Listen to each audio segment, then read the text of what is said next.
Gözümü açandan nənəmin hala qarşısında gözəl xalçalar toxuduğunu görmüşəm.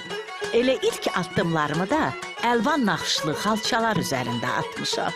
Xalça ilə bağlı hər şeyi, onların tarixini, naxışların, rənglərin ifadə elədiyi mənaları aləmdən öyrənmişəm.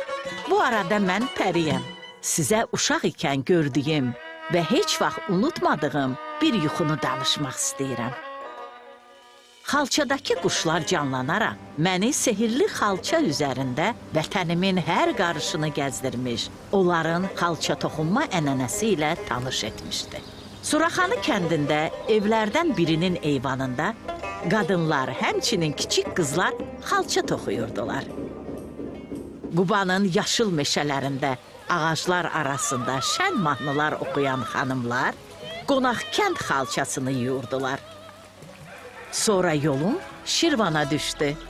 Orada evlərin divarları Qabıstan xalçaları ilə bəzədilmişdi.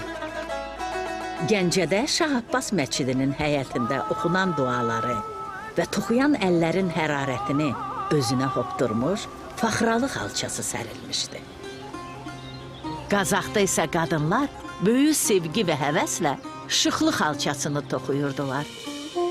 Qarabağın bərəkətli torpaqları üzərində uçanda, xoşbəxt bir ailənin ocağında onların saadətinin qoruyucusu olan Çələbi xalçasını gördüm. Naxçıvanda isə həyətlərin birində uzaq səyahətləri xatırladan karvan xalçası ilə rastlaşdım. Yol məni Təbrizə apardı. Burada gördüyüm saraylardan birini həyat ağacı xalçası bəzəyirdi. Bu səyahət mənə göstərdi ki, xalçalar Azərbaycan xalqının tarixi, adət-ənənələri və ruhudur. Harada olmağımızdan asılı olmayaraq, bizi birləşdirən məhz bu ruhdur. Amma mən sizi yuxuda yox, real həyatda səyahətə dəvət edirəm. Heyrətamiz xalçalar məkanına, xəyalların həyata keçdiyi Azərbaycan Milli Xalça Muzeyinə xoş gəlmisiniz. Möhtəşəmdir. Xalça tarixdir. Azərbaycan xalqının qədim sənət nümunəsidir və bizi də fərqləndirən, hətta mən bu yaxınlarda belə bir sirrin də üstünü açdılar ki, xanımlarımız əsrlər boyu əgər əhval-ruhiyyəsi yox idisə, oturub xalçaxanada xalça toxumurdular. Gözləyirdilər ki, onun çox xüsusi bir əhvalı olsun. Çünki o əbədiləşir, o tarixə çevrilir. O mənfi enerjini yəqin ötürməmək üçün. Və o gözəl xalça nümunələrini görmək heç də çətin deyil. Elə bizim slaydımızda da göründü ki, canlı şəkildə görmək doğrudan da Azərbaycan milli xalçalarını insana tam başqa bir ovqat bəxş eləyir. Azərbaycan Milli Xalça Muzeyi də bu işdə öndə gedənlərdir. Biri-birindən maraqlı, gözəl xalça nümunələrini burada izləyə bilərsiniz, amma bir sərgi baş tutub, biri-birindən maraqlı və böyük şövqlə, izdihamla qarşılandı.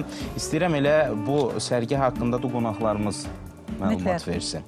Xalq artisti Faiq Sücəddinov və Azərbaycan Xalça Muzeyinin mətbuat katibi Ülvinə Fərzəliyeva proqramımızın qonağıdırlar. Xoş gəlmişsiniz. Faiq müəllim, şadıq sizi görməyə burada. Sabahınız xeyir. Xalça və Faiq Sücəddinov biraz bizə fərqli görünə bilər, amma bunun da bir sirri var. Çox doğru. Deməli, bir günləri mən Xalça Muzeyinə gəldim. Oranın işçisi, məsulçisi Xacı xanım dedi, Faiq müəllim, nə olar bir musiqi yazısı? Bizdə də yaxşı şeir var. Eldar Mikailzadə gözəl bir şeir yazmışdı orada. Mənə verdilər onu. Biz xalçanın üstündə gəlmişik, xalçanın üstündə də gedəcəyik. Bu söz tutdu məni. Mən bir mahnı yazdım. Zabit Ağlayev oxuyur bu mahnını. Ki, dediyim odur ki, o günü səsləndi və çox böyük, düzdür, duet oldu. Mən piyano arxasındaydım, Zabitə də oxudum. Mən ilk öncə bu Xalça Muzeyinə təşəkkür eləmək istəyirəm. Çox gözəl Xalça Muzeyi, təbii ki, bizim dövlətimiz Mehriban xanım, hörmətli Mehriban xanımdan gəlir. O qədər zövqlə orada xalçalar var, bu olan çox düz deyil. Hər bir xalça böyük bir əsərdir, bir musiqi kimi, bir Fikrət Əmirovun muğam simfoniyası kimi, poeması kimi, nə bilim. Eldar müəllim mənə göstərdi öz əsərlərini. UNESCO-da, Azərbaycanda çox yerlərdə onun xalçaları var. Dediyim odur ki, xalça doğrudan da bizim kodumuzdur. Orada bizim kodumuz yazılıb ki, bu Azərbaycandır. Qədimdən səslər gəlir. Nə bilim, o fikirlərlə mən bu mahnını yazdım. Sevərək toxu. Sevərək, təbii, hər şeyi sevərək eləmək lazım. Məhz Faiq müəllimin bəstələdiyi və Zabitə Aliyevanın ifasında səslənən həmin o mahnıdır. Sevərək toxu. Bax, belə adlanır musiqi. Xalçanın sən bir ecazkarlığına, sirrinə bax ki, bizim Faiq müəllimi də o qədər ruha gətirib və belə bir musiqi bəstə. Peki dinləyək biraz Faiq müəllim. Dinləyək, təbii.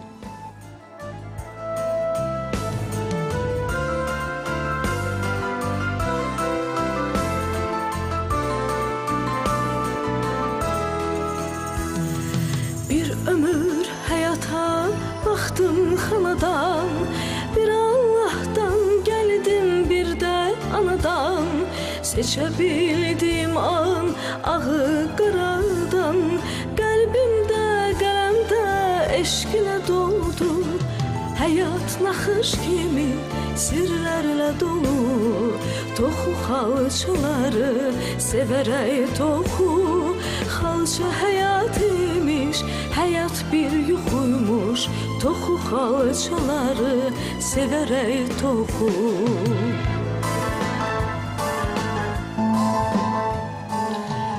Gözəl ifadə, gözəl Mayın, bəstə.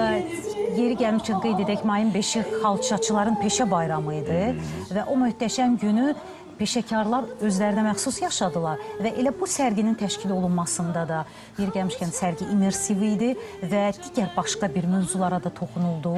Müxtəlif xalçalar nümayiş olundu. Bu haqda isə bizə Ülvinə xanım məlumat verəcək. Rabat xalça sənəti, Ülvinə xanım, buyurun. Sabahınız xeyir olsun. Öncə dinləyicilərimizi də salamlayıram. Qeyd olunduğu kimi may ayının 5-i bizdə xalçaçı günü kimi qeyd olunur. 2010-cu ildən etibarən dövlət başçısının sərəncamı əsasında hər il möhtəşəm şəkildə qeyd olunur. Amma bu dəfə Xalça Muzeyinin proqramı daha fərqli və daha zəngin idi.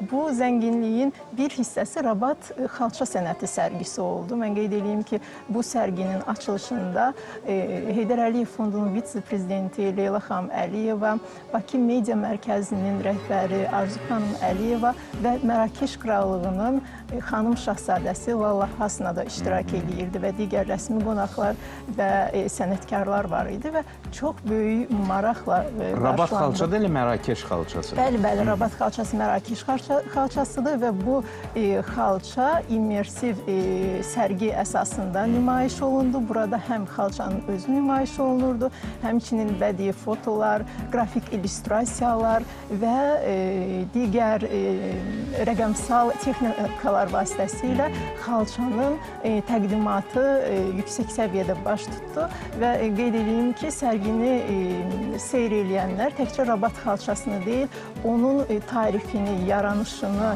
incə texnikalarla necə ərsəyə gəldiyini görə bildilər və onu da qeyd edeyim ki, Rabat xalça sənətini yaşadanlar da Azərbaycanda olduğu kimi xanım sənətkarlardır.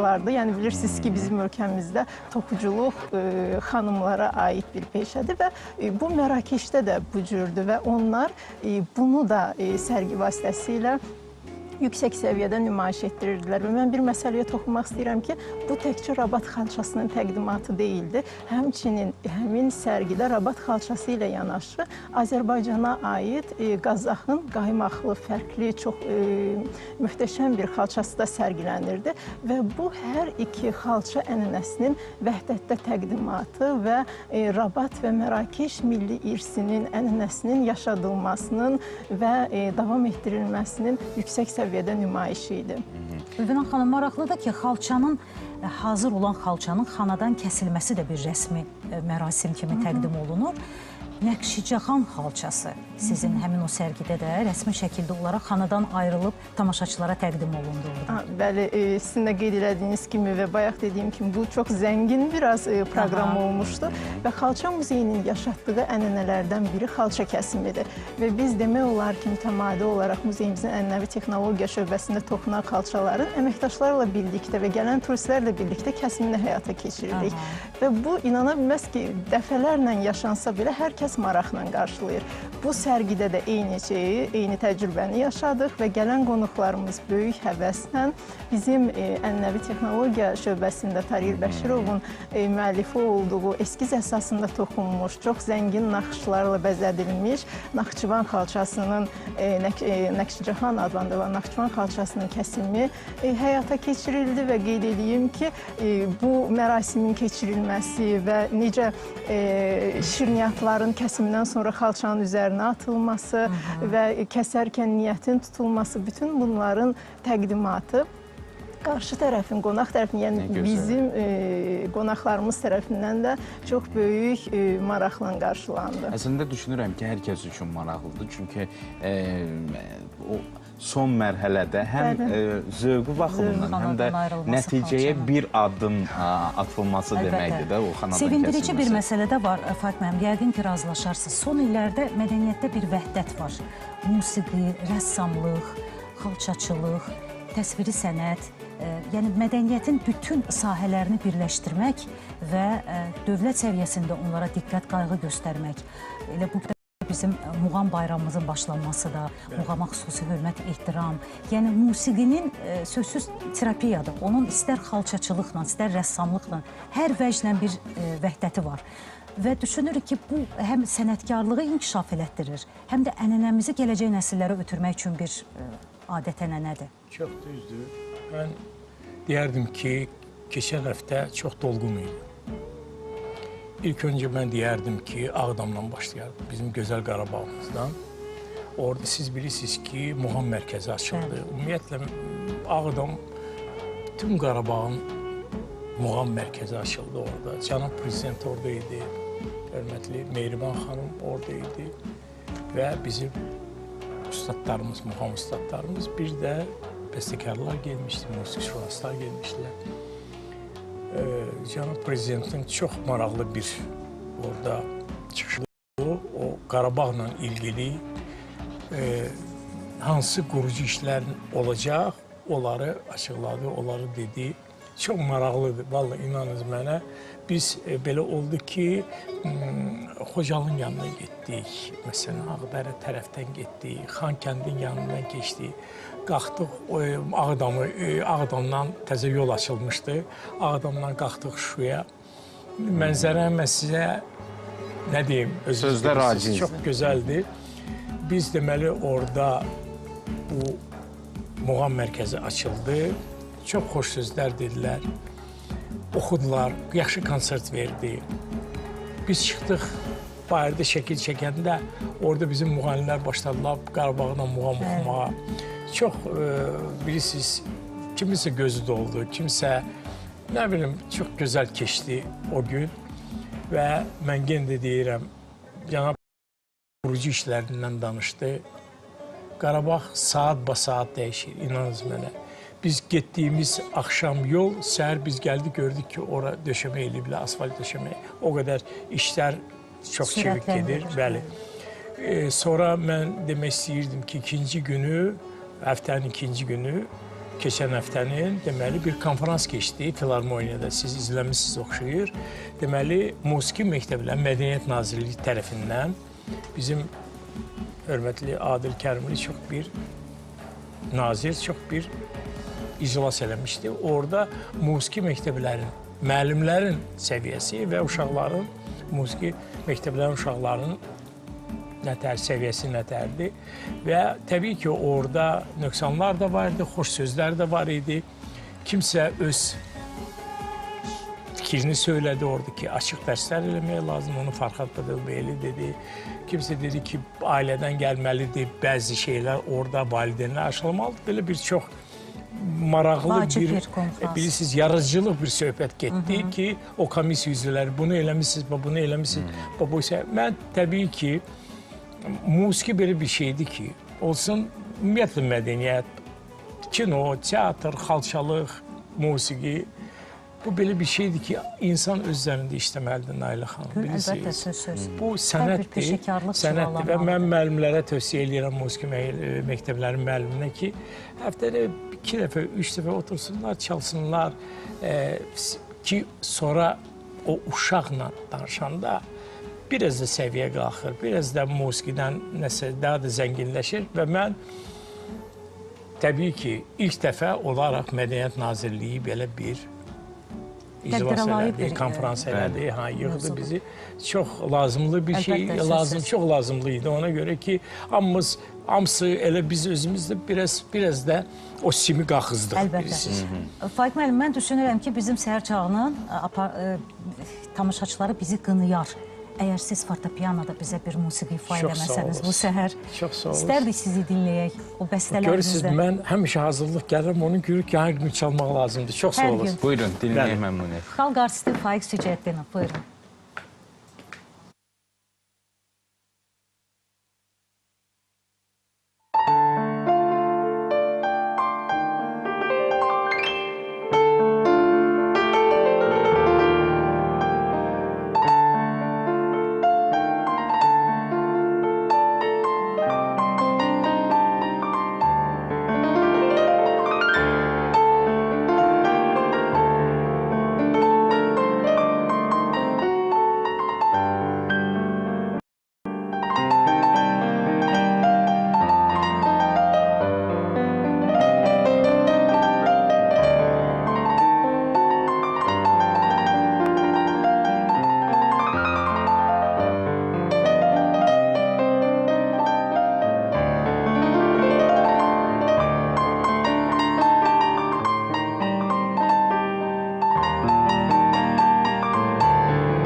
Bravo. Möhtəşəm Faiq Təşəkkür edirik Faiq müəllim. Duyğulandırdınız, apardınız bizi.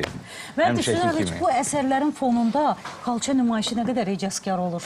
O təsəvvür elə ki, bu belə əsərlərdən duyğulanırsan və başlayırsan xalça toxumağa. O nə qədər Faiq müəllim uzaq görünsə də ki, bəstəkarlıq, xalçaçılıq, amma hər ikisi bir ruh əsəridir, hər ikisi bir əl əməyidir. Burada könül var, qəlb var. Mən düşünmürəm ki, bir o qədər də kənardır. Mən uzun illər xaricdə dərs deyəndə bir orada İngiltərədən müəllim var idi. Qayıtdı, dedi ki, musiqi ürəklə ya beyinlə nətər bunu yaradıcı insanlar bunu yazırlar. Təbii ki, hər şey ürəkdən gəlir. Hər şey istərdən gəlir. Üstə gəl, təbii ki, sənin biliyin gəlir, sevgin gəlir. Sevgisiz heç şey mümkün deyil. Hamısı sevginin üstündədir yəni. Kim nə istəyirsiniz? Lap Nigeriyadan da soruşuruz ki, yəni ağıllı adam deyim ki, bu nətər yana, hamısı sevgi ilə. O xalçalar var. Vətənə olan sevgi də balladıya çevrilir. Bu vətən sevgisidir. Göz yaşlarıyla yazmışam mən bunu. Hər bir xalça, hər bir səhnə əsəri, hər bir fırça ustası, hamısı sevgi ilə olur. Bəli. Bəli. Bu musiqinin altında səni sevirəm desən, səndən imdad istəsəm, nə elərsən, Nə gözəl səslərdir Əlbəttə, də. gözəl, gözəl. Əlbəttə. Və Ülvinə xanım, çox maraqlıdır ki, bir sərgidə xalçanı bu qədər geniş təsvir etmək, hətta onu animasiyaya köçürmək və yaxud əksinə xalçadan bir animasiya yaratmaq. Bax, bu cür tədbirlər də oldu sizin sərgidə. İstərdim buna toxunaq. Bəli, ümumiyyətlə Azərbaycan Milli Xalça Muzeyi daim yeniliyə və tamaşaçısını, ziyarətçisini cəlb eləmək üçün yeni layihələrin həyata keçirilməsinə mütləq yəni davam etdirir bu işi sürəkli olaraq yeni ideyalarla. Bunlardan biri bizim animasiya oldu. Amma öncə qeyd edeyim ki, animasiya kukladan yarandı. Bizim artıq bir pərimiz var, muzeyimizin qəhrəmanıdır. Pəri xala. Bəli, bizim Pəri xanımımız var. Xanım, aha. Və bu Pəri xanım bizim toxucu xanımımızı əməkdar mədəniyyət işçisi, dəyərli kukla ustası Elmira xanım Abbaslı yaratdı bizim üçün. Və bu kuklanın təkcə toxucunun toxuduğu xalça deyil, dəzgah deyil, burada xanımın geyimində, taxdığı zərgərlik əşyalarında, üzünün mimikasında Azərbaycan qadınının, Hər detala incəliklə yanaşılırdı. İncəliklə yanaşılaraq belə bir kukla yaradıldı. Bir toxucu qəhrəman deyək. Toxucu qəhrəmanı yaratdıq və bu toxucu qəhrəmandan yeni ideyalar doğdu və düşündük ki, Xalça Muzeyi üçün təbii ki, bütün tamaşaçılar... Əslində bu çox gözəl bir addım. Nəyə görə? Yəni, yetkin bir insan da baxanda oradan informasiya, məlumat əldə eləyir və animasiya azyaşlı, belə deyək, tamaşaçılar üçün də çox maraqlıdır. Əslində, animasiyaya müraciət daha geniş bir auditoriyanı əhatə eləməkdir. Belə düşünürəm. Yəni, açığı biz də onu öncə düşünmüşdük ki, Sibirski Xalça Muzeyində ilk dəfə uşaq şöbəsi yaradılıb və bizim üçün uşaqların cəlb olunması, onların milli, mədəni ruhda tərbiyəsi önəmli bir strategiyadır. Və bu animasiyanın bundan yola, animasiya çarxı deyək biz buna daha çox, buna yola çıxaraq həmin Pəri xanımın qəhrəmanının əsasında Şərqət Nəşriyyatı ilə birgə, mən bunu mütləq qeyd eləməliyəm, layihə kimi biz bunu yaratdıq və həmin tədbirdə sizin dediyiniz oldu. Heç də uşaqlar üçün deyil, böyüklər üçün də çox böyük maraqla qarşılandı. Başlayanda da ondan başladıq, diqqət çəkdi. Və diqqətlə biz bunu dəfələrlə izləyəndən sonra anladıq ki, hətta böyüklər üçün də bir çağırışdır. Mən də bu animasiyadan yola çıxaraq hər kəsi Azərbaycan Milli Xalça Muzeyinə dəvət edirəm və qeyd edeyim ki, mütləq zövq alacaqlar. Əslində bu layihəni böyütmək olar. Seriya olaraq, birinci seriya, Bakı xalçaçılığı, Quba, Qarabağ, bəli, tarixə səyahət etmək. Faiq müəllimdə yəqin ki, orada bir əsərlərdən. Muzey müdürünə Əminə xanıma böyük təşəkkürümü bildirmək istəyirəm, oranın əməkdaşlarına. Siz muzeyə addım atanda, siz görəcəksiniz, elə oradan mədəniyyət başlayır. Qapıdan mədəniyyət başlayır. Təbii ki, mən hər dəfə bunu vurğulayıram.